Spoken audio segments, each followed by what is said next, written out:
vatsvene vachapfekedzwa nguo chena kunyikayo,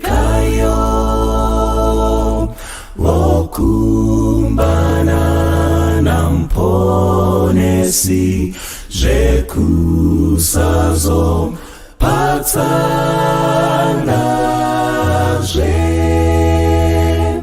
miri yokwenyanza, miri yokwenyanza, miri yokwenyanza, miri yokwenyanza, tichazokumbana,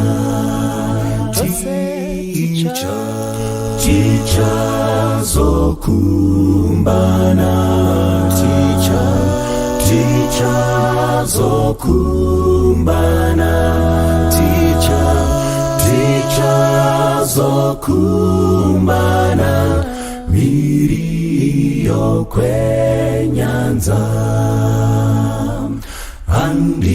Handingatyi matambudzo nekuti anozopera, hondo, nzara nekushaya, tichazoti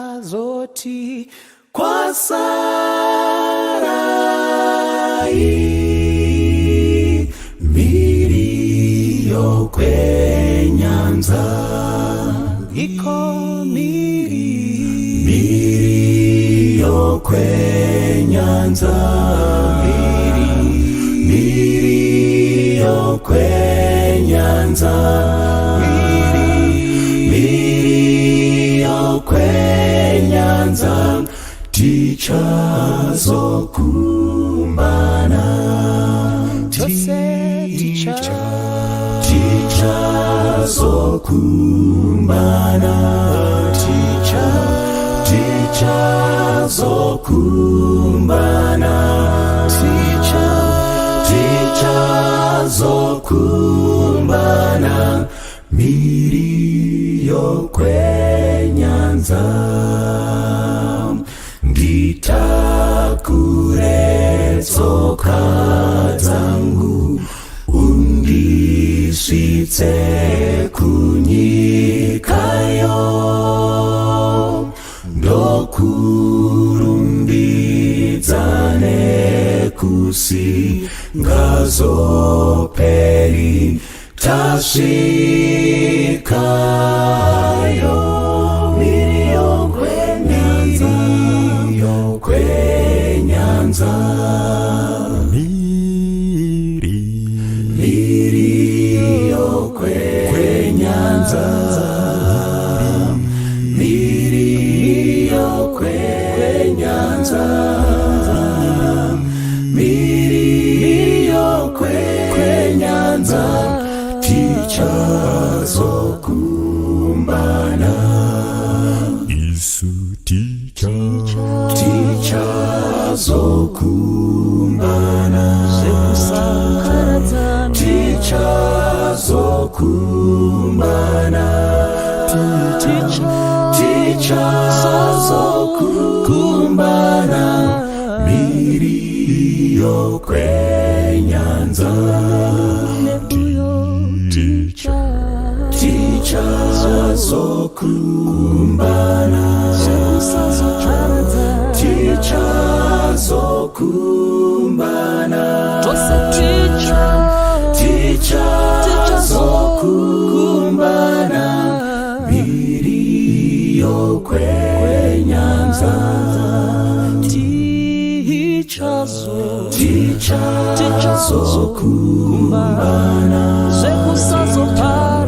tichazokumbana, tichazokumbana, miri yokwenyanza, iwe nenine uyo tichazokumbana, tichazokumbana, iwe nenine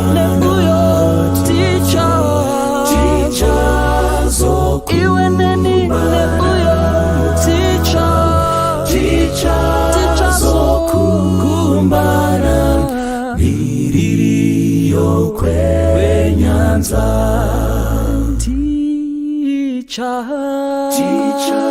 zokumbana Ticha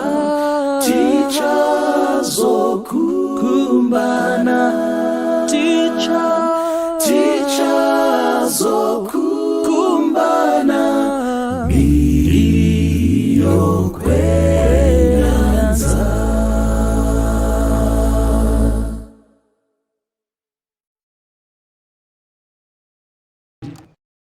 Namate tigopina pachidzo chedu chamadekwana ano.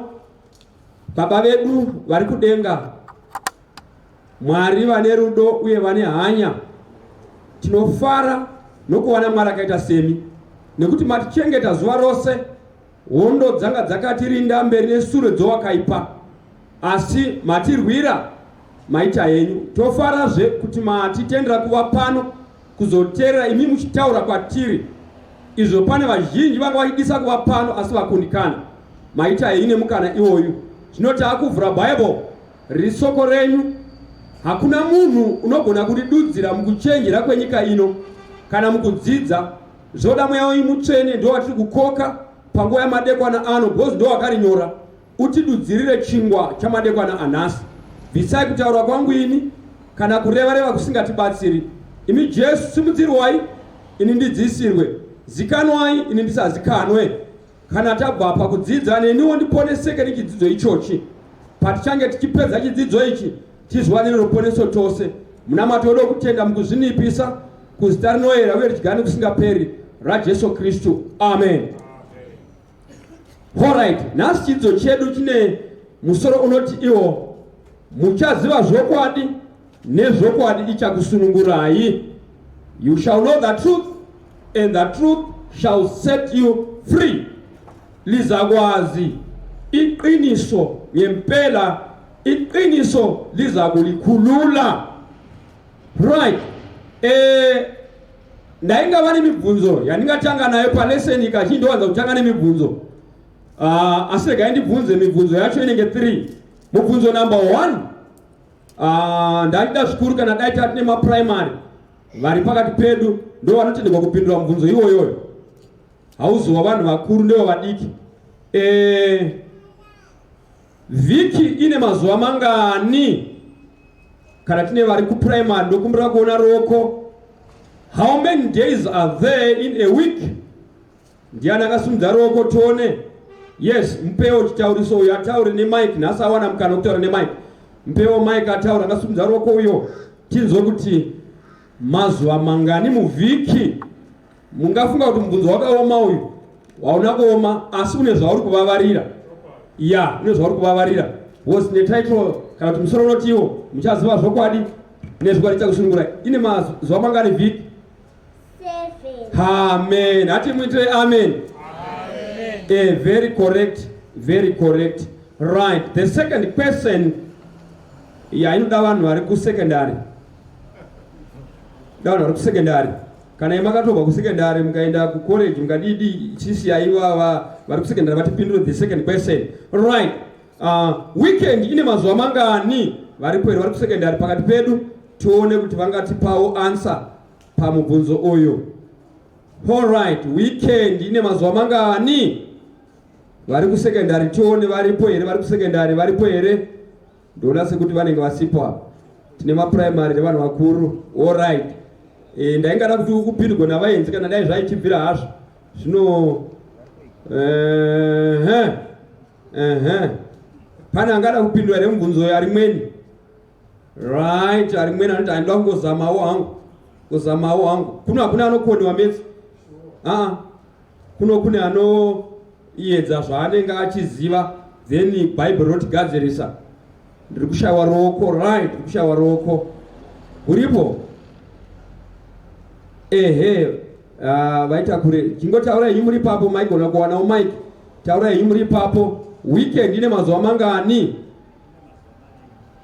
Right, kwa ine mazuva maviri. Mazviwawo ndizvo. All right.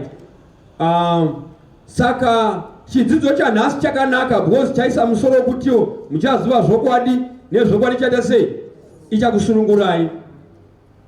Kana tikatarisa munhoroondo yavanhu pane zvinhu zvakawanda zvinokanganisika zvojaigwa navanhu asi zvakakanganisika matera nyacho.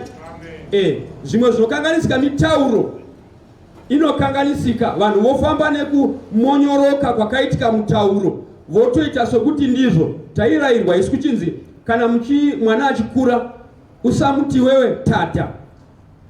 Zvinoonetsa kumupishunura kuti ati sadza. Anenge achiona ichi tata tata tata nekuti ndizvo zvaakawa. So andangouti kana muchitomudza chero akaita zero ripomoti sadza, abva angobata ipapapo haarasikirwi nomutauro wake. Kana tikati vhiki ine 7 days, wiki end ingaite mazuva maviri here, the end of the week. Kurati katikati ine 2, kurati vhiki yacho inenge ine 8 days. Amen.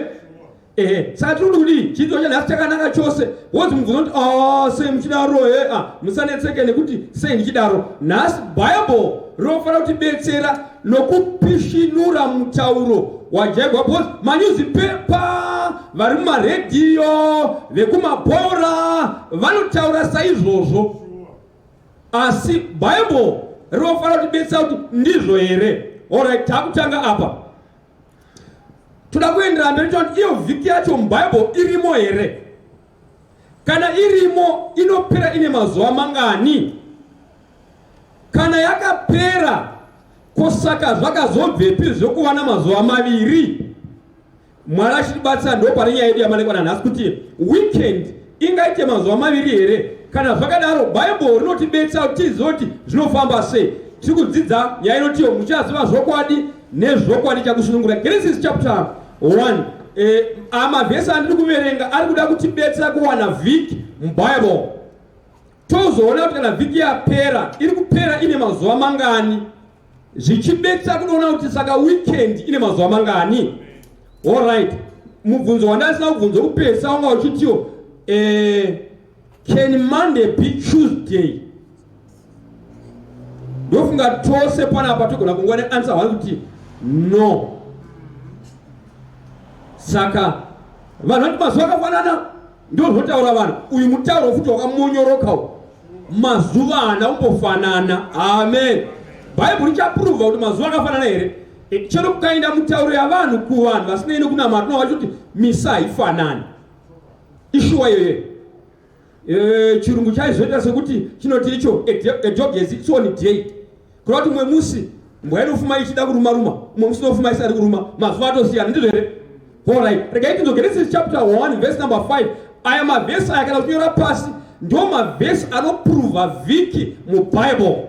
Regai tikurumidze kufamba chapter 1 verse number 5. Kwai kudi? Verse ya 5. Verse ya 5 ya.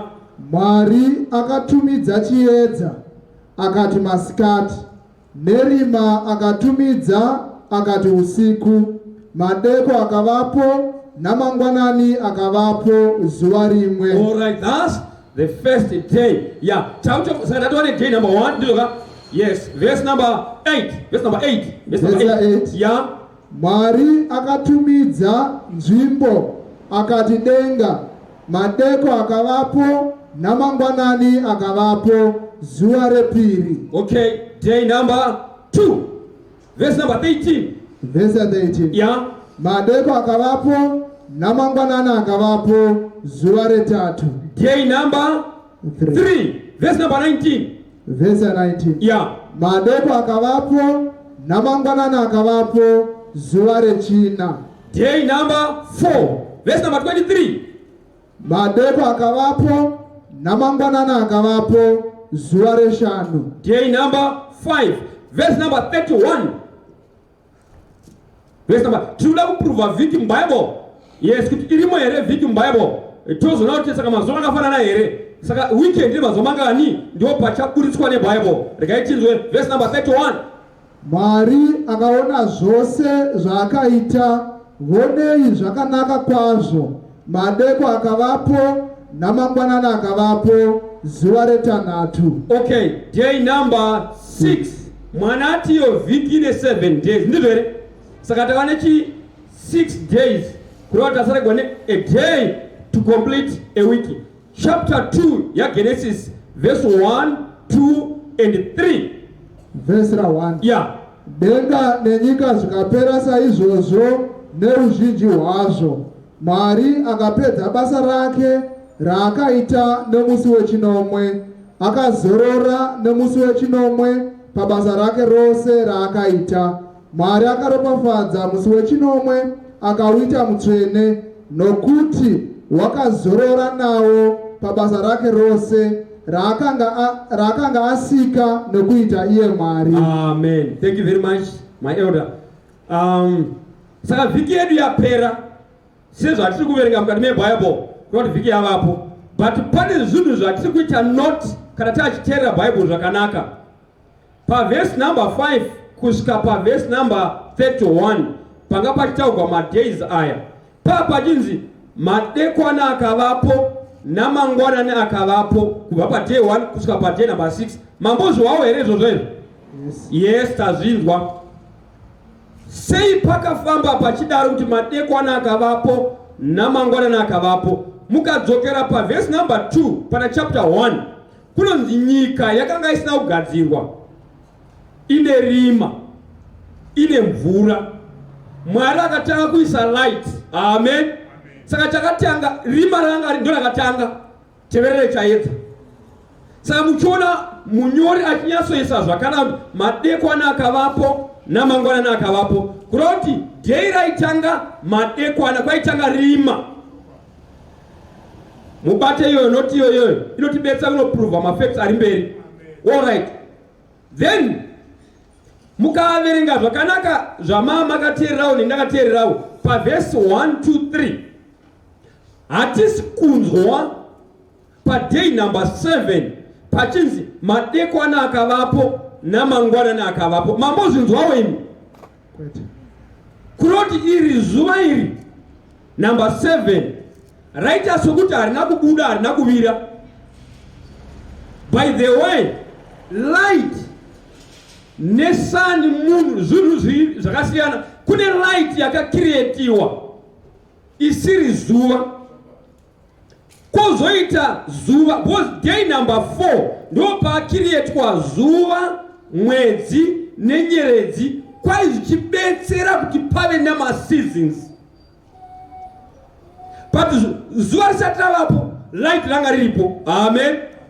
And kwakatowa nemazuva afamba kuchiva neusiku kuchingova nechaedza, but chaedza chacho changa chisiri zuva, changa chisiri mwedzi, changa chisiri nyeredzi. Ndezvimwe zvatoita noti ngativenge verse number 14 kuprova fact yacho here. Verse number 14 Genesis chapter 1 was izvi kana uchiverenga Bible pane zvaunofanira kucherechedza nekuona kubetsera kuvhurika pane zvimwe zvinhu zvisingaonekwi navazhinji. Verse number 14. Yeah. Mwari akati, zviedza ngazvivepo panzvimbo yedenga, kuti zviparadzanise masikati nousiku, kuti zvive zviratidzo nenguva, namazuva namakore. Amen. Thank you very much. Now, kureva kuti ndikuda kuti muite note paday number 7 because pane zvimwe zvinhu zvatiocherechedza zvatisiyanise patozoti mazuva akafanana. Because day number 7 hatisi kuhabaitaurwa pamusoro pemadekwana namangwanani. Tokuita ndika kuti hazvipo izvi. Kureva kuti kachitarisa setup yenyika ino iyi inoverengwa mazuva namakore. Because kwai Mwari akazoisa zuva, mwedzi nenyeredzi kuti zvibetsere kuverengwa kwamazuva. Saka dai pasina kuiswa zuva nemwedzi, chaedza chairamba chiripo pasina mazuva, pasina makore. Halo. Izvo zvoda kuti zvingwarire izvozvo. Saka munyori weBible ane zvimwe zvinhu zvaanonyora chiri chiprofita zvakati vandei, zvichida kuti munhu azvitsvage agozviwana. Because chakavanzika ichi chinoda kuti Mwari akuvhurire. Unogona kuchishaiwa kuchikoro, but unogona kuchiwana mukuverenga shoko raMwari wovhurikwa. Sei mazuva iri rechi7 risina kuindiketa manheru kana kuti madekwana namangwanani? Zvinoratidza kuti nyaya yezuva rechi7 haizi yepaplanet Earth yoga. Amen. Because pa planet Earth ndo pari kushandwa ne sun, ne moon, ne stars. Asi hatirangane uchaedza changa chiripo. So munyori akaisa fimbi akatikati isusu madekwana akavapo namangwana zoita sekuti nyaya zvari 7 observance yacho ndepa planet Earth chete. Asi tikasiya madekwana namangwanani chaedza chagara chiripo bo chaedza chakatangira zuva nemwedzi kunoti ndakuda day number 7 observance yacho inochengetedzwa nevari seri kwezuva. Amen. Yeah, boss kune vamwe vari seri kwezuva zuva haribetseri Mwari, haribetseri maangels ari kudenga. Zuva rinobetsera nyika, ndokunoverengwa mazuva namakore nemwedzi kuno. Iro chisikwa handi mukakana takamboitaura nyaya inofunga tikati kana uchibva pano apa uchinda chanonyanyoitaura nesarati uchinda uri kupfuura magalaxy, uri kupfuura maspaces, uri kuinda seri kwaseri kwepaivapo. Pozi unogona kubva panapa woenda padenga A, woenda padenga B, woenda padenga C, uri kuinda seri. Denga A tungweta mutauro wevanhu panapa tikuti A toti isu aircraft panobhururukwa pachipera pane force of gravity. Toti B takuti isu beyond our eyes kune nyeredzi. Tobva ipapapo toti C takuti court of heaven kugere mudhara. So ikokoko hakudi zuva, hakudi nyeredzi. Nyeredzi dziri kuno dzakavhenekera planet Earth kubetsera kuseparata madays namamonths namayears. Amen. Saseri kwa mudhara hakuverengwi mayears, hakuverengwi nyeredzi ndodzobetsa kuverenga kwa mazuva. Saka seri kwa mudhara hakuna makore, hakuna mazuva. Bosi chaedza ndiye chaedza chacho. Saka munyori weBhaibheri wakaisa fimbi kuti zuva rechi7 kana mutiritare rakati siyane, ndokumwe kwokusiyana kwamazuva pazuva namba 7. Zvimwe zvasiyaniswa pamazuva hezvi hanzi Mwari akazorora. Number 1, pamazuva 6 Mwari aishanda. Amen. But day number 7 patoita mutsauko Mwari akazorora. Day number 7 Mwari akarisa parutivi, kwanza akaritora akavharisa parutivi. Chinhu chinoti icho he sanctified it. To sanctify is to set apart for a holy purpose. Saka rakatogwa rikanzi pamazuva ose ari 7 rikanzi iri 1 torisa parutivi nechikonzero choutsvene. Amen. Saka ndio patoti mazuva haana kutofanana. Hanimoni yacho. Saka pane vanonyepa kuti mazuva akafanana. Iri rakatoiswa paside rine zvinhu zvaro zvakatosiyana mazuva 6. Bozi pamazuva 6 Mwari aishanda. Pamazuva 6 pave nemadekwana namangwanani. Pamazuva 6 hapana kana 1 chakaiswa parutivi chikanzi chitwe chitsvene pamazuva. Zuva roga roga rainga risina utsvene. Then day number 7 imwe element yechi4 ranzi izvo he blessed the 7th day. Rakakomborerwa. Unoziva pane zvinhu izvi zviviri izvi zvausingagoni kuita iwewe. Hakuna munhu ane utsvene. Utsvene hunobva kuna Mwari. Chero ndikatora chimwe chinhu ndikati kuda kuti chive chitsvene, ina handisi mutsvene, ndotopiwa utsvene nemutsvene wacho ari Mwari. Number 2, handigoni kuropafadza, handine mablessings. Danga iri nyaya yefamily life taiti isu kana muchitimi Isaac akakomborera Jacob, muri kuti ndiye ave nemablessings here. Daive iye akakomborera ko pakazouya Esau achiti baba mablessings aripi aenda nomunin'ina. Dai akangoti temet wawabikwa mablessings rikatora mablessings achida kudzorera. Dai ariye muridzi wamablessings akamatora kuna Jacob. Amen. Wozi ndiana asi kuti akaseta time yanga yakatosetwa nomuridzi achitoti kana time yasetwa iyi muridzi ndiye anoisa mablessings. Saka akatoenda mablessings. Amen. Ya akachema Esau akati amuchina Sara here naye baba aine mablessings. Wozi zvinhu zvakasitwa. Hani munorangarira kuti Samuel achitumwa kunogadza mambo. iye aitofunga kuti anofunga idzi ndio dzichatora umambo kuna mombe rikanyarara raudurwa mafuta dai aive munhu akati hakana hazvibviri rega mafuta acho aduruka bhozi uyu ndiye first born. Asi zvakaramba kusvika ati nai akuchina here nai Jesu umwe svika akakomana kativhika rakasina kuuya. Saka mablessings anobva kumuridzi netime yakasetwa. Amen. So zuva iri rakagukuchira mablessings. Saka chero iwewe kati handabasa naro hauna zvaunogona kuchinja pariri. Zvakafanana kuti ndombo wavanhu vachitaura kuti kwanzi anenge ari paroad achimisa hake mota malifts achida kufamba gori gwake haana kurangana nemunhu wemota. Munhu wemota oti mbu osiwo achapeuka andisire haambopeuki bhosi mamusina kurangana. Iwewe ndiwo ngatozopeuka kana uchipeuka bhosi dai makarangana kuti uchogwa paroad waiti wanditira utsinye. So iwe ndotomisa mota yake yamusina kurangana. Saka iwe wagwadzigwa chii ingoti hai ane zvaanomanyira ndichazowana imwe mota. Amen. Isu achitaura ipapa toti isusu kudya chomuzvere hubata mwana yowe yashona zvei. Regai timbodzoka kumasuro. Zvinhu zvaitwa navabereki kumasuro vaiti kana munhu achangopona aifanira kuti awane zvinobetsera kuti mukaka uvepo kuti agogona kumwisa mwana. Saka vaita sei? Ndiye aipiwa zvimutetenegwa kuti amwe mvura, zvimukuyukuyu kuti amwe mvura. Saka iwewe kana wasiyiwa nomuzvere paanenge achinowacha manapukeni kana kuti achinowachira mwana akasiya mwana achichema, iwe wasiyiwa nomuzvere ukasabata mwana kana ola zvimukuyukuyu zvake hakupi ngozi waita utsinye hwokusamubetsera pamwana.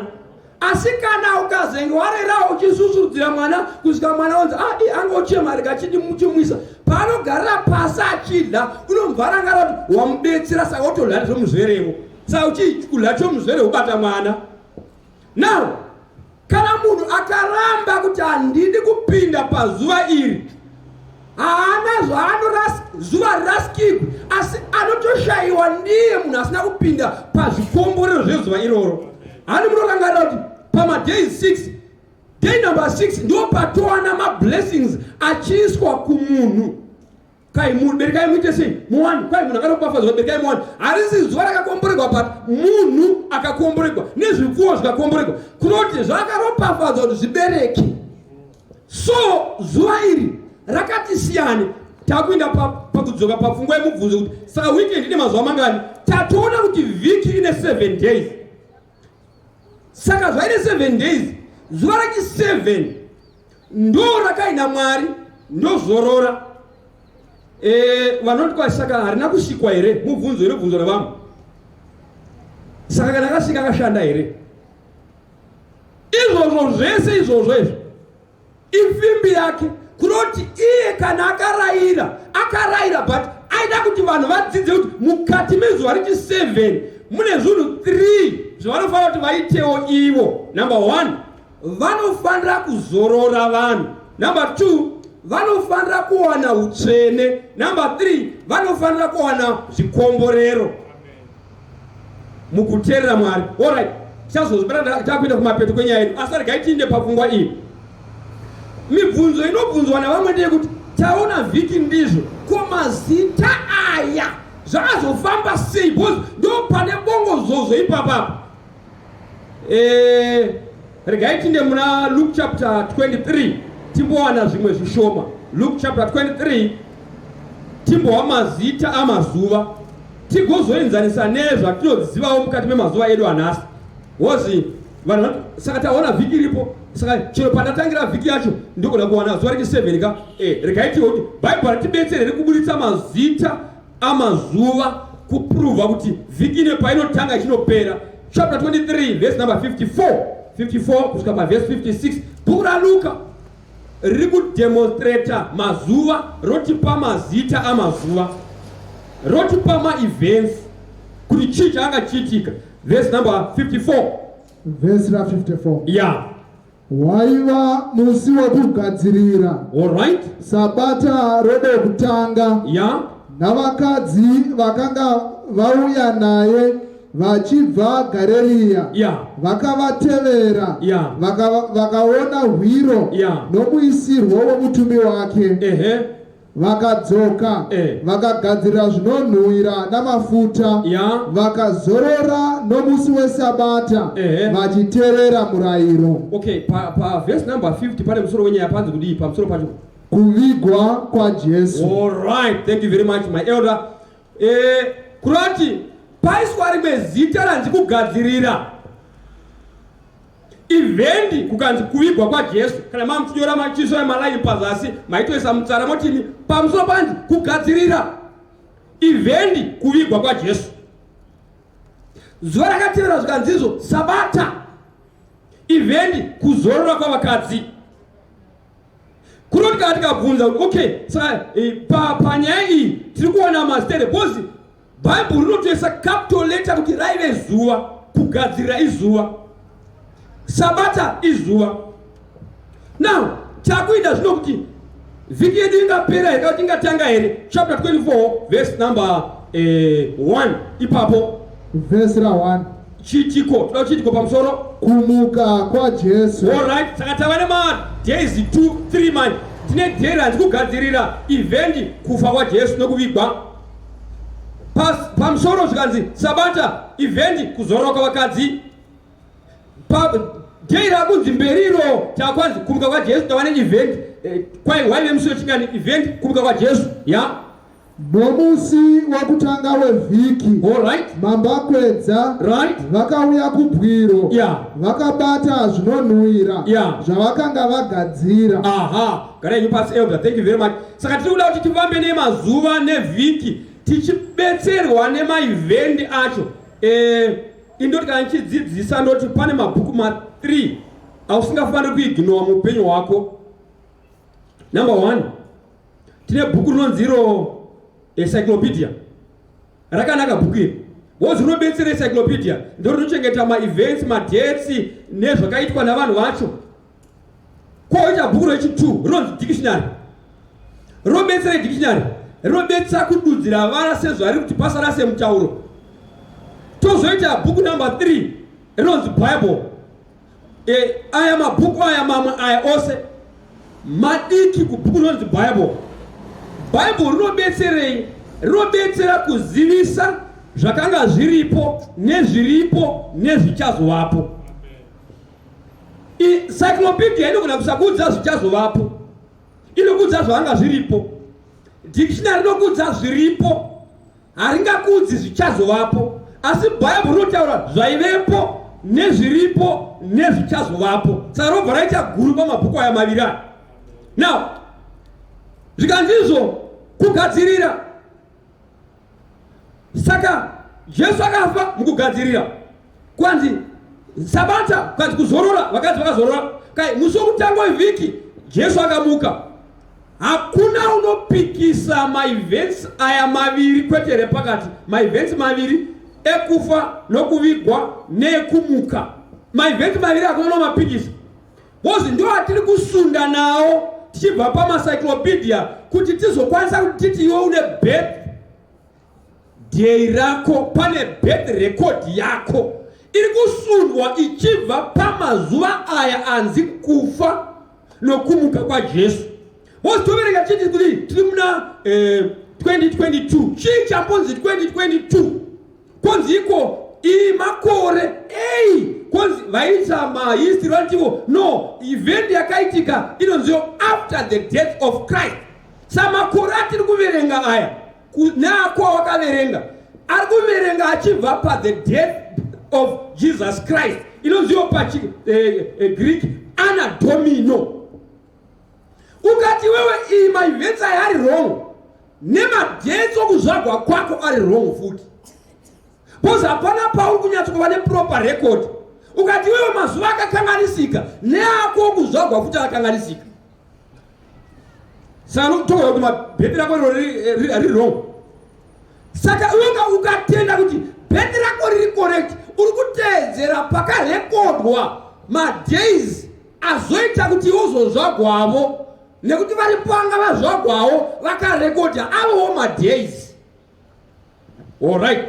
So takuchiti manje zvofamba sei hatigoni kunetsekapo boss ne ratinoti dictionary notiro pakafa Jesu apo vanombovatiwo yanga iri Friday. Ameno vakazwana kupi yanga iri Friday kusvika vanhu votocelebrata Friday yacho vachiti ndio Friday yakafa Jesu.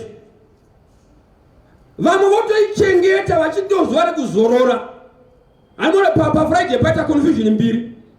Pane confusion yekuti vanhu vanobvuma kuti Jesu akafa Friday, asi voramba kuti Friday izuva rechi6. Halo, mona confusion yacho. Iro Bible richiti musi wakafa Jesu waive musi wokugadzirira Sabata. Ende kati vanorekodha raive zuva ripi voti Friday. Kati kaenda padictionary kuti Friday chi what is the 6th day of the week. Iye kuti haiwa izuva rechi5.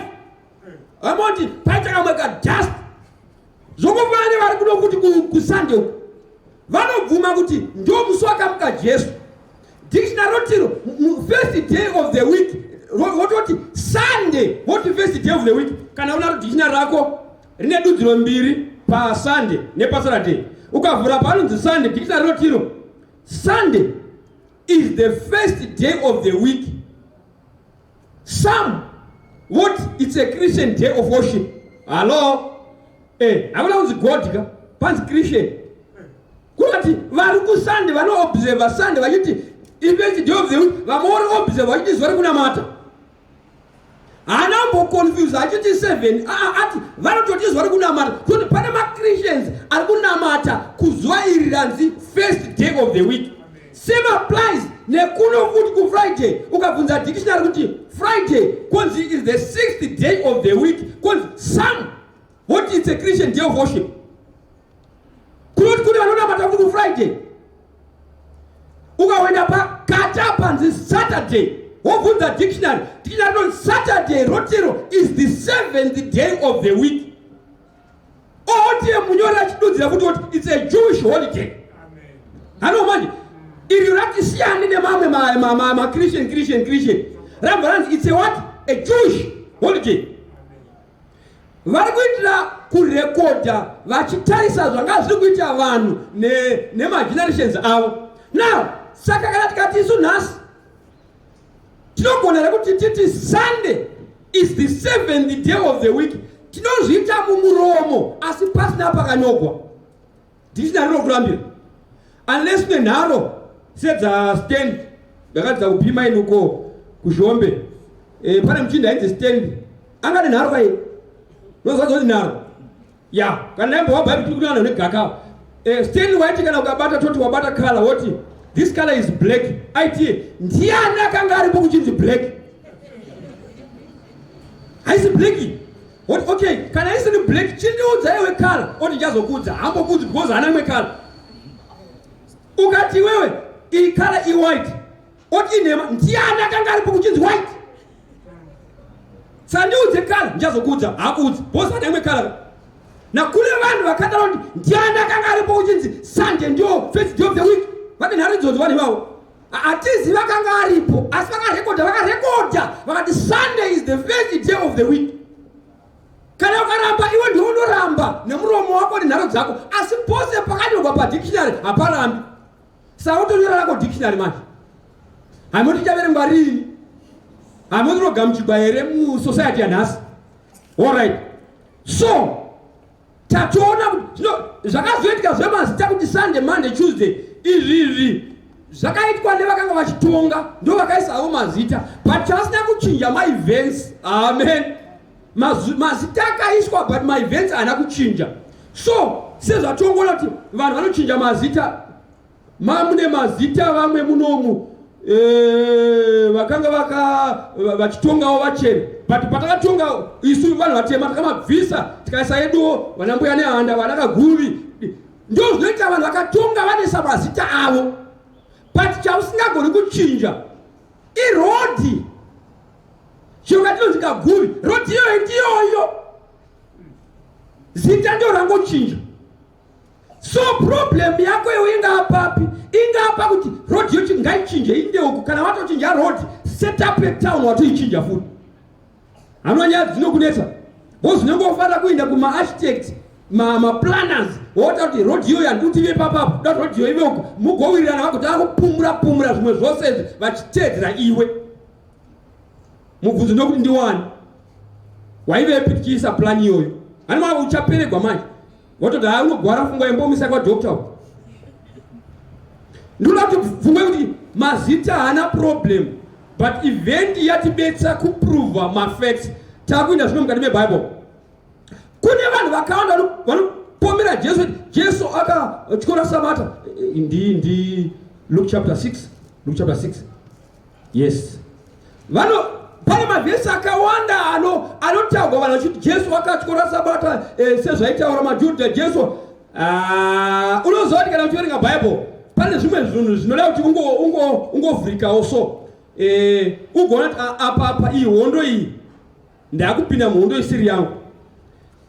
Na chapter 12 ya Matthew zvinoda kufanana na chapter 6 ya Luke. Pari kutaurwa Jesu ane pfungwa enda kuti tibate inotiyo kana dhongi rikange raura mugomba haurimisi here iwe musi weSabata? Kwai vakanyarara vose. Zvinotobvunza mubvunzo notiwo dhongi ndio rachira gomba here? Rinoplana rekuwira mugomba uye rinogara chingowira here every Sabbath? Mona kuti mubvunzo wacho unoda kuti iwe ufara nukuona kuti iyi nyaya iyi ndeyemanga iyi. Dhongi haricheri gomba. Number 1, dhongi hariplani kuwira mugomba and harigari chingowira every Sabbath. No, inonzi tsaona yaitika. Amen. Saka tsaona haina option. Hakuna unoplana accident. Accident inongouya. Chero mukatsama, chero mukatukana kana paita accident, hakuna unoplana. So Jesu iri dhongi rawira mugomba harina kuplana kuwira mugomba and harigoni kugara chingowira mugomba mazuva ese. Asi kana razowira mugomba roda kuburitswa bhozi rinofiramo tikaita loss. Amen. Saiwo usatori nyaya yetsaona ufamba nayo kuti iri nyaya yetsaona. Hakuna noplana tsaona. So ndopfungwa iri pana chapter 12 na chapter 6. But Jesu anoprova imwe pfungwa pana Mark chapter 2. Pa verse number 27 ne verse number 28. Ani zvimwe zvaanoprova zvinobetsa kuti vanhu vazoti Jesu haana kumbotyora Sabata. Yes. Mark chapter 2 verse number 27 ne verse number 28. Akati kwavari, Sabata yakaitirwa munhu. Munhu haana kuitirwa Sabata. All right. Naizvozvo mwanakomana wemunhu ndiye ishe weSabatawo. Amen. Thank you very much, my elder. Vesi inofanana neinotiyo mukadzi akaitirwa murume haana kuitirwa mukadzi. Iri tricky vesi yacho. Chakaitirwa chimwe chii? Murume ndiye akaitirwa mukadzi, ndizvere? Kuti anobenefita ndiani? Hazi mukadzi anobenefita kumurume, murume ndiye anobenefita kumukadzi nemhosva yei? Kozi mukadzi achatakura mimba yake. Murume aifanira kutakura mimba oga murume. Imi hamuna kuhamuna achiti mimba yaJohn. Inogoita mimba yaJohn wakaitakura sei?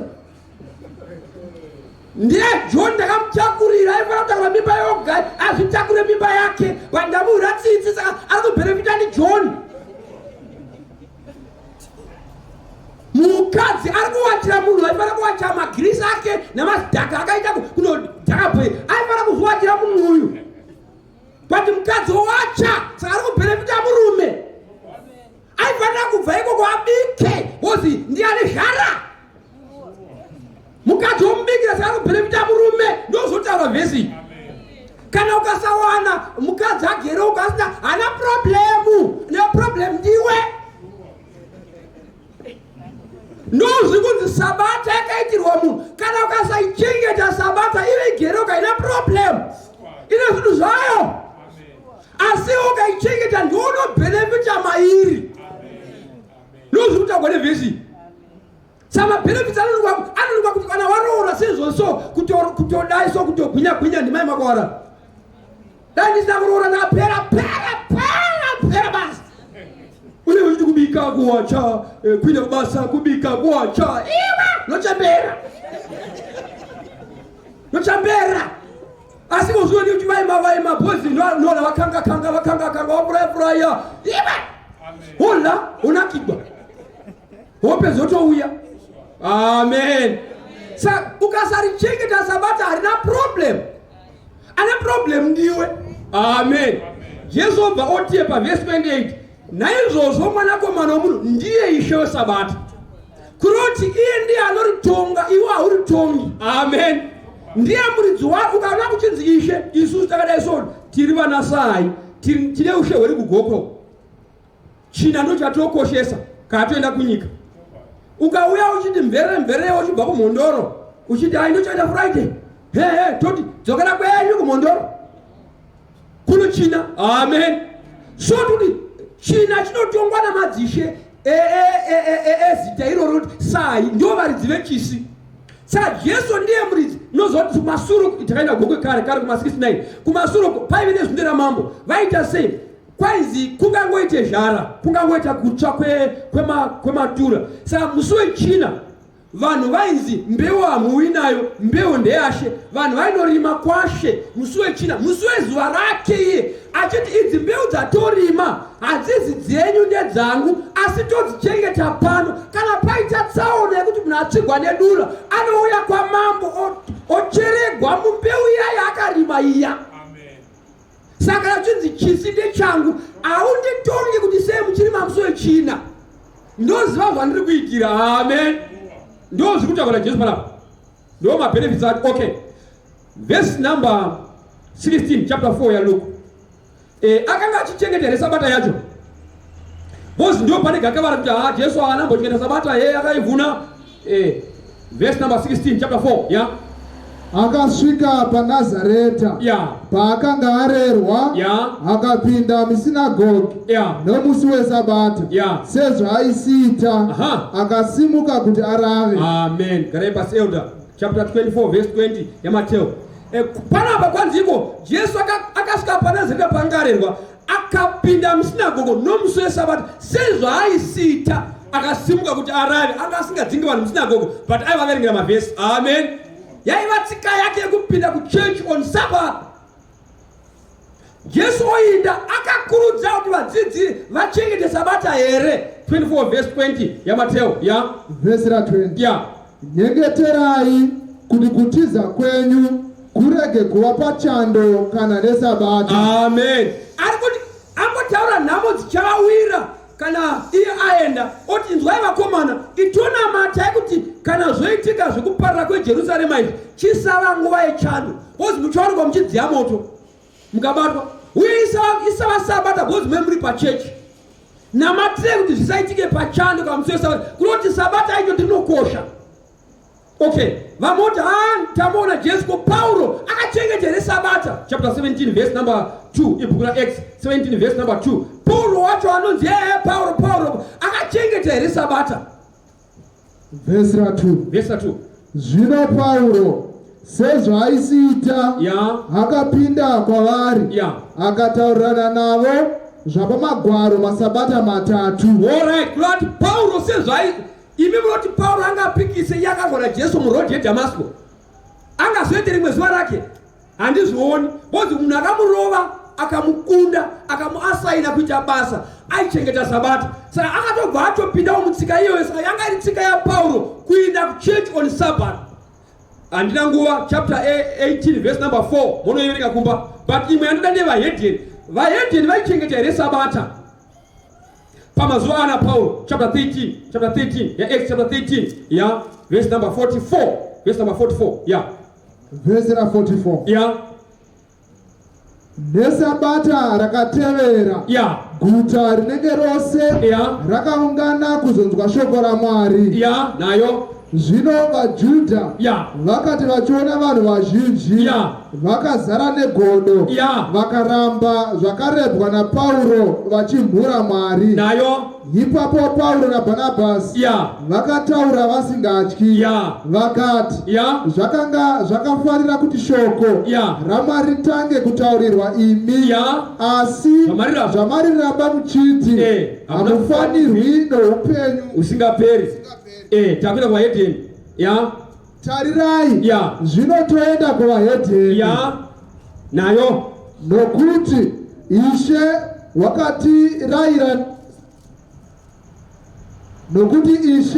wakatirayira saizvozvo achiti, ndakakuisa kuti uve chiedza chavaHedheni, kuti uve ruponeso kusvikira kumugumo wenyika.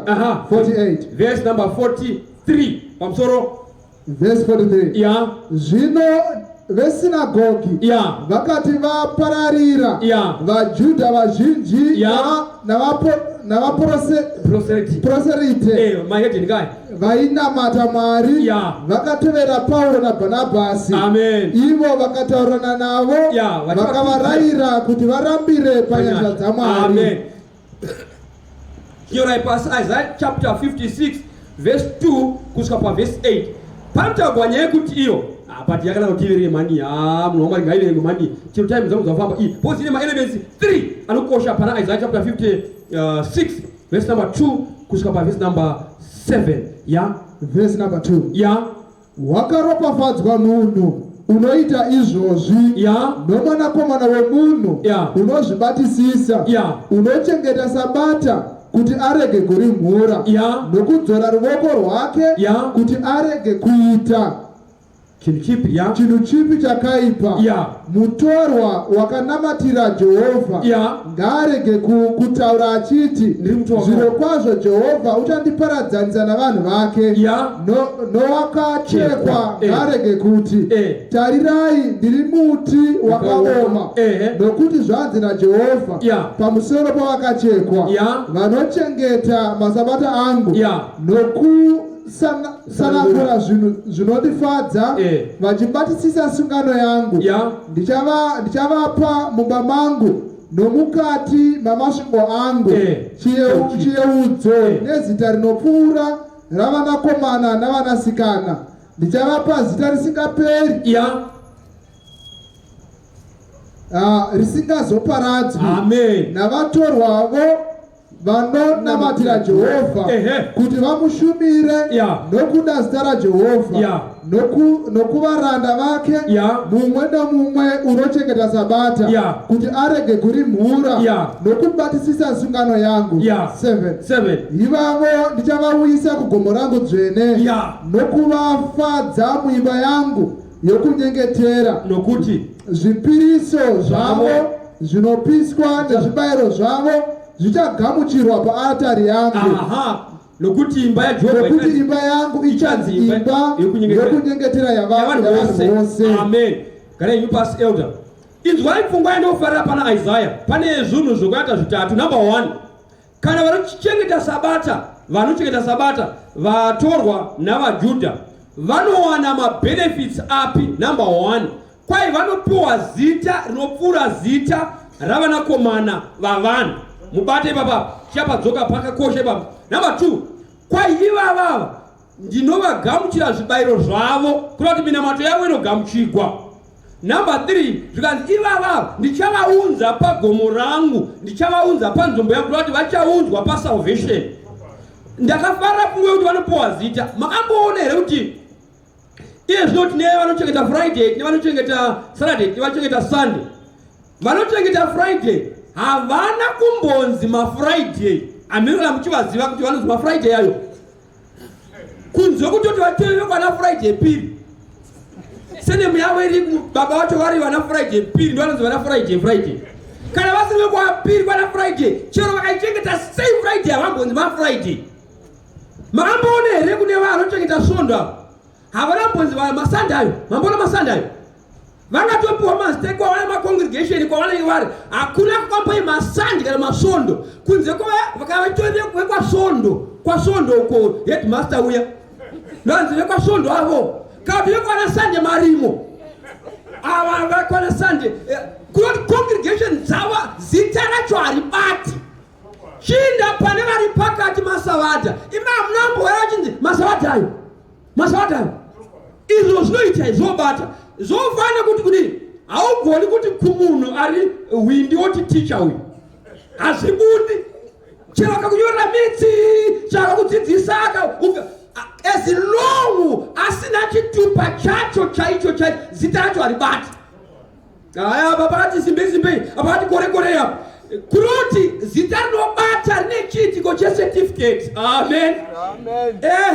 So mukuchengetedzwa kwesabata pane certificate inogara ndiwa naMwari yezita yauti ndiprove zvimwe 3 zvinokosha panyaya dzacho. Imamu nambo uchinzi masavadha anoimba mufunga ndo vane huro dzakaita sei dzakakwariwa masavadha anoimba vedu chero tikakupa song yavo iwo ukaimba haumboimbi somusavadha nemhosva yei kanokosha kacho apa masavadha havazova vanoimba but vari kunoimba on the day rakaina Mwari vasangani saka panohwikwa melody yamaangels. Izvozvo ndo chimwe chakavanzika chacho ichocho chero ukafunga kuti ndoda ukagwimba uri kuhuni chero ukaimba sei haumbovanzi unoimba unongoimba chete waenda padei rakanzi Mwari observer. Amen. Saka panohwikwa mamelodies emaangels ndo anohwikwa. Fact number 2 makambova kuti masavadha vanochena. Imi mungati masavadha anochena achitumwa nepingi bleki mavara kuchena ikoko kwavakaita white silk moziva kuti vanopfeka white yekuti akasunga soguruva haribata vakati weke vanobva vachena nemasokisi namabra vanochena nomukati kuita white zvese asi vakagara pacongregation yavo hakuna kumbonzi vakachena kana one day asi vane masutu avazi masavadha ogara opfeka masutu wanga usingazvizivi machechi anopfeka masutu akawanda asi vachifamba vamwe vanopfeka masutu vakadzi vacho vakaisa mairingi vakapedha muromo vakadi kuzama kuchena asi ava dambuye vanochena nemhosva yei kuchii masavadha anochena hakuzi kuchena. Mozisi musi wakabva mugoma akatakura mitemo akanga achionekwa glory yaMwari saka vakati Mozisi tinotosogwa tinokumbira uise veil inzwai vanhu vanotosogwa neglory vasavadha vakatakura 10 commandments dzavari kuparidza munyika yose saka iglory yaMwari inoonekwa dzizembe dzavo chero karamba ndizvozvo nharo dzavo dzasiteni dzichapera. Hamunombochi masavadha vanogona paipi imo kumwadzirovengwa namasavadha oga machechi akazara vamwe vakapfeka makola vamwe vakapfeka mabhati vamwe vakapfeka makepesi omudzidzira Bible but haumbokuchi vanogona Bible samasavadha. Nyaya yamasawadha chakavanzika ndechekuti vanoriverenga vakatumwa neshoko. Amen. Vamwe vose vana kutumwa neshoko avo saka chero vakariverenga vane meseji yomudhara vane meseji vanotohwikwa ukanzi nomusawadha wainda vozva vane meseji yacho so hana dziri kurodi kwavapedza efoti yacho vari kungoindira mberi vari kuda kutoregwa congregation vakatoisa zvimisanganisa kuti vavharire vari kutotya vozi vanozoti ava vanhu ava vane meseji. Amen. Iwanofunga ukaona munhu atumwa nasabhuku anoti yopi nasamu yopi kune shoko wasabhuku unoti hana kuitirwa pozi kune shoko pozi ari kutuma munhu mukuru. So ndo chimwe chakavanzika chekuchengeta sabata. Amen. Saka chero ukada kuzviramba zvoda kuti ungozviti pepe pane zvinhu zvandakanga chiwostadha atoti mahome theologies tozwana pamba izvi makambonera kuti ukaenda kufriday kune munhu pakarovegwa Jesu pane nyaya dzinoitika pakuverenga kwebhaibheri pakarovegwa Jesu tinongowa nyaya yaJesu but handisi kuti zvavamba sei tozongowa pane mbavha mbiri dzajoina Jesu but hatiri kuti dzabva nepi but vakanga vachidesigna vaifunga kuti kati karovera Jesu oga anogona kuonekwa asi ngatimuisire dzimwe mbavha mbiri vaivhara kuti asaonekwe asi ngativonge nemunhu akagadzira muchinjikwa yacho kwaye akabhagadzira muchinjikwa waJesu wakareba. Amen. Kusokesa majudha tachikumati anovhagwa but wakabva waita pamusoro ende munozoti akanyora nobva ati mambo wamajudha bvisai izvo ndatonyora ndirege musadzima paine zvakanga zvakavanzika pambavha idzi, imamu one mbavha yakatanga kwai ndeye kuleft. Amen. Kwai yakati Jesu, iwewe handini ndiwanga uchizvidza Mwari uchiporesa, uri ukazouchiburutse wewe.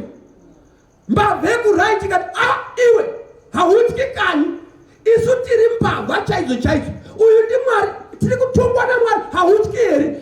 Ishe, kana mazova muparadiso mundirangarirewo zvikaina Jesu, ndiri kukuudza kuti nhasi kana ndikaenda kuparadiso ndichava newe. Amen. Haana kuindana newe nhasi, kwai kana azoenda kuparadiso ndichava newe. Inzwai nyaya iyi, muchaona kuti kana vari pari kuchengeta Friday, blasphemy yacho yakakura pana Jesu. Havatodi kuhanizwa imamu nakumuona munhu akatanga nezveFriday, Muhammad andozviita muprofita kuti ndini, ende vese vari kumuteedza Jesu havadi kuhane zvake, vanoti Jesu kudii blasphemy, ende vanonetsa kutendeuka bhozi vakatoronga ravo Babylon's Quran kuti agwa Genesis iri yakagara riripo. Saka iblasphemy kuleft kune nyaya iwo unakuvaona madzibaba ari munomu vabva vatorirasha kuti kubu zvikariverengwi kuti vari kuleft kuFriday, maFriday iwa ane problem ende kutendeuka kwacho kototi netse kuFriday, hatina kuhamuna chitendeuka kuFriday. Ngativavonge vari kuright. Amen. maKristu ari kuright, ngativavonge. Vanotya Jesu, vanoremekedza Jesu, ende ukavaudza chokwadi vanotendeuka. Amen. Indakabva kuMethodist kai kuSunday kunoka ndakabva chokwadi ichi. Amen. But kana varipo vanhu vanonetsa munyika munomu ndivari kuFriday, kuleft kune nyaya. Amen. Kungatoedza asi rega nditaure kumwe kupedzisira, kudenga kuchachengetwa Sabata. Amen. Verenga Isaiah 66 verse 22. Yeah. Bozi munhu wose ari kunamata chero akaenda kuleft anda kuenda kudenga, chakaenda kuright anda chakaenda pakati, imamu uti pakati ndio pane nyaya paSabata apa. Amen. Ndio panogwiswa. Verse 22. Verse 22. Nokuti denga idzva nenyika itsva zvandichaita sezvazvichagara zviripo pamberi pangu, saizvozvo rudzi rwako nezita rako zvichagara zviripo, ndizvo zvinotaura Jehovha. Amen. Zvino panguva iyo nyama yose ichauya kuzonamata pamberi pangu pakugara kwomwedzi mumwe nomumwe napaSabata imwe neimwe, ndizvo zvinotaura Jehovha. Maita yanyu munhu waMwari, tingavhara mabhaibheri edu. Signature maiwa kwai ndo zvinotaura Jehovha. Amen.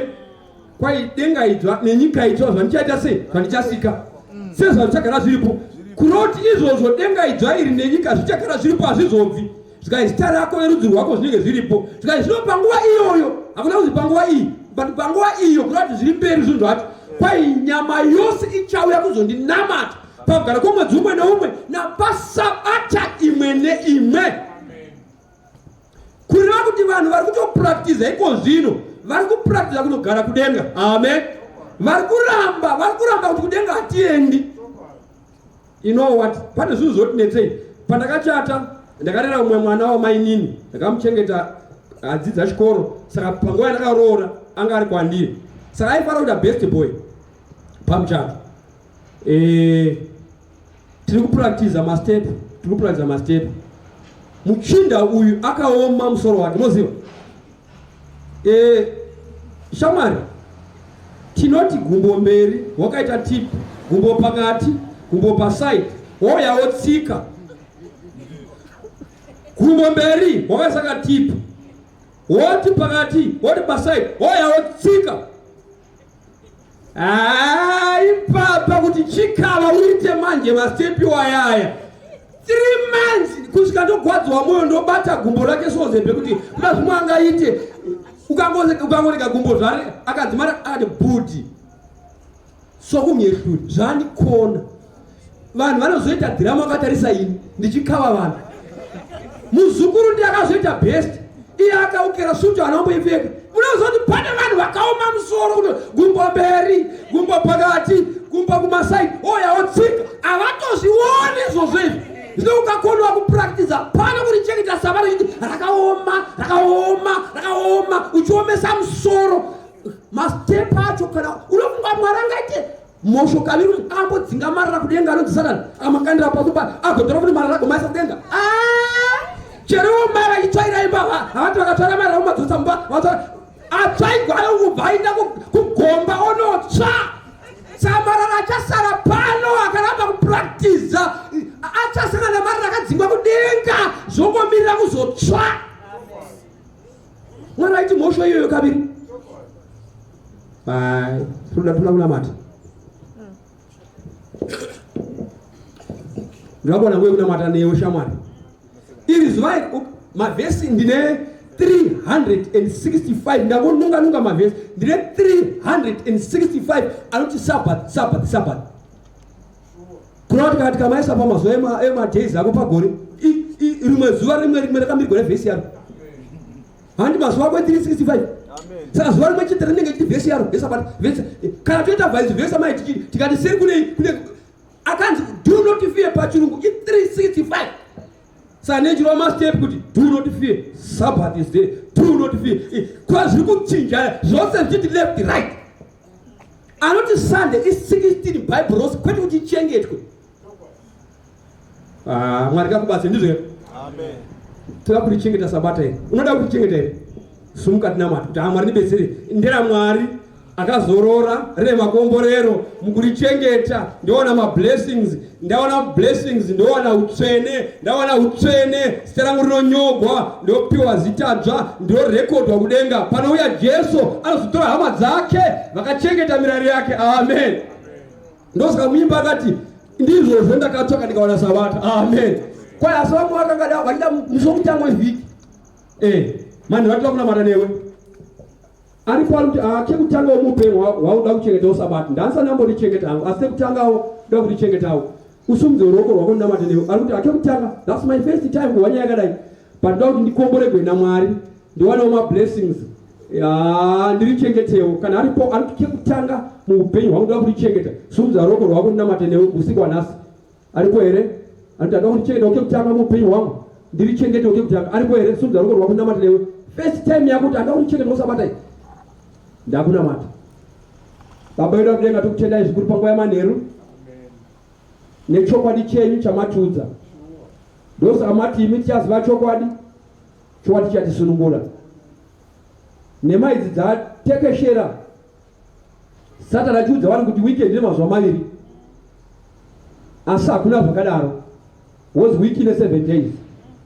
Kureva kuti vhiki inopera nezuva 1 ndo pari kuti weekend ipapo. Tibetsere kuenda paweekend tinozorora nemi Mwari tiwane zvikomborero zvacho. Tibetsere kuenda paweekend tigone kuitwa vatsvene sezvo imwe muri mutsvene maita enyu. Tibetsere kuenda paweekend kugadzirira kuuya kwenyu. Tibetsere kuenda paweekend tigotogwa toenda kumusha maita ine usiku wanhasi wamatitsanangurira tadzidza. Tinoti akusunguruka zvinobvuza kuti chokwadi ngechichichi. Kana tikasachichengeta tinotongwa nechokwadi. Kana tikachichengeta toporeswa nechokwadi. Hatishuviri kutongwa nechokwadi chichirashwa asi tinofanira kutongwa nechokwadi chichitiponesa. Usiku huno ngahwe chikomboro mukati meupenyu hwedu. Tisarudze kufamba nemi. Muna matode kutenda mukuzvininipisa kuzita rinoyera uye tigane kusingapera Jesu Kristu. Amen. Kunoti mweya mutsvene hasiye anotungamirirwa. Iwe ndiwe unotungamirirwa namweya mutsvene. Ndizvo. And hautauri zvako but iwe unotopiwa namweya mutsvene zvokutaura. That is where 1 John chapter 5 verse number 7. You know, there are 3 that bear record in heaven: the Father, the Word, and the Holy Ghost. And these 3 are one. Zvikanzi kune zvinhu zvitatu zvinopupura zviri kudenga. Baba neshoko namweya mutsvene. Zvikanzi izvozvo zviri zvitatu chinhu chimwe chete. Saka haugoni kupasanura zvinhu izvi. Enda chiverenga chapter 4 yavaEfeso. Kwai musachemedza mweya mutsvene. Anogona kuchema munhu. Amen. Datachiverenga bhuku chapter 12 yaMatthew. Zvikanzi izvo naJesu munhu unogona kutuka Mwari Baba, kutuka Mwanakomana, asi anotuka mweya mutsvene haakangamwiri kubva zvino kusvika nenguva inouya. Pairehwa kuti kudii? Kutuka mweya mutsvene kuti kana wawa shoko ukaomesa mwoyo wako, mweya mutsvene ndiye akasiyiwa achipa dominance nekuvhundutsira vanhu kuti vatendeuke. Jesu ainda. Saka kana Jesu odzoka, vese vakaramba kutendeuka ndo vakatuka mweya mutsvene. ndo vakaita blasphemy, vakaramba kutsiurwa namweya. Saka ivava kuchita zvimwe zvichavabetsera bhozi shoko rakanga richivabetsera ndo ravakaramba. Mweya Mutsvene aitaura mhara dzavo ndo zvavakaramba. Saka kuponeswa kwacho kunotinetsei? Manhu vantu vakunamata. Vaprofita vazhinji venhema vakabuda munyika vazara, ndizvo ka? Kuda vanga vasingazvizivi, hakuna munhu anogona kuvamba chechi. Ukangoona munhu avamba chechi, iye munhu iyeye akadorashika. Chechi haivambiki, chechi akagara iriko. Chechi vanhu vanoijoina. Amen. Ukaona munhu achikupesanisa nehama yako nemuvakidzani wako, haana kutumwa naMwari. Ukaona munhu achikuvhundutsira, kukuvhundutsira, Mweya Mutsvene auvhundutsiri, unodzidzisa. Jesu achivatuma vapostori akati muvadzidzise, haana kuti muvavhundutsire. Ndizvo sori vakunamata. Shoko raMwari ratiro chenjera munhu, ndizvo muupenyu hwako. Chero nhamo yakunetsa sei, chenjera munhu. Usanobvunzire nhamo yako kumunhu, isa nhamo yako kuna Jesu. Mwari ngaandibatsire manheru anhasi. Ndoda kuti mweya waMwari usatama mandiri, mweya waMwari usabva mandiri. David atiye, sikai mwoyo mutsva mukati mangu, musabvisa mweya wenyu mukati mangu. Une munamato here sowangu manheru anhasi? Mwari, sikai mukati mangu mwoyo wakachena, musabvisa mweya wenyu mukati mangu. Mukangobvisa mweya wenyu mutsvene, mweya wakaipa unotonga. Kaune munamato wakadaro, simuka munhu waMwari tinamata. Mwari mausiku wanhasi ndaropafadzwa neshoko renyu, musabvisa mweya wenyu mutsvene mukati mangu. Ndingasara ndikaita nhamo naSatani. Mwari ndibetsere kana mweya wenyu mutsvene wapinda mukati mangu, ndinzwe tsiuro, ndinzwe shoko raunotaura mandiri, ndibve pane zvakaipa. Mwari akuropafadzei, akuitire zvakanaka. Usiku wanhasi tichaita baptism musi weSabata. Varipo vanofanira kugamuchira Jesu saishena muponesi vagobhabhatidzwa, vagozva gwapasva. Iva vakadaro ivava vanozviratidza nekusimudza roko rwavo ndichinamata navo. Ini ndoda kuzowana baptism ndibhabhatidzwewo, shoko ndarinzwa, asi ndoda kuzva gwapasva ndigova nawo ukama naJesu hwakazara. Ndichiwanawo kubhabhatidzwa nerubhabhatidzo rwekunyunzwa mumvura, ndichisiya zvivi, ndichiwana upenyu hutsva muna Kristu. Aripo here vanoti ndoda kubhabhatidzwa Saturday? Kana Mwari aribatsira, ndoda kubhabhatidzwa usimudze ruoko rwako ndinamate newe. Aripo here? Ndoda kubhabhatidzwa Saturday, ndoda kuwana baptism Saturday. Ndakunamata. Baba vedu vari kudenga, tokutendai zvikuru panguva yamanheru nehanya huru yamunayo kwatiri. Tashushwa navanhu vanokara pfuma nokuita upombwe, vachinyepedzera kuti vakatumwa nemi ivo vasina kutumwa nemi. Jeremiya anotoramba pachena 23 kuti handakuvatumai, dai vakanga vamira parangano vakazivisa vanhu vangu shoko randakavatuma, vanhu vangu vasina kuita zvivi. Asi vakamhanya vakaprofita, ini ndisina kuvatuma. Tinotenda Ishe kuti shoko renyu rinotisira pachena kuti vaprofita venhema vakazara munyika. Tiri kuvaona vachinyengedzera nekuchichidzira vanhu nokutorera vanhu pfuma. Maisa pachena kuti ane mweya wenyu anodzidzisa vanhu kuti vasiye zvivi. Tatenda Ishe wedu, musabvisa mweya wenyu mukati medu. Ndosaka tasimuka tamira netsoka dzedu. Tinokumbira kuti Mweya Mutsvene akange ari mukati medu, akataura tsiuro, tinzwe, tibve pane zvakaipa tiende pane zvakanaka. Tibetserei. Tatenda Ishe wedu nekuti usiku wanhasi waita chikomborero, tichavata tine mufaro, takafefeterwa nokuti tinenge takacherwa naMweya Mutsvene. Kuchiedza mutiropafadze mumabasa edu, tisingamiriri zvemamirako, asi tishandise maoko nenjere kuti tigozwanirawo ufuma.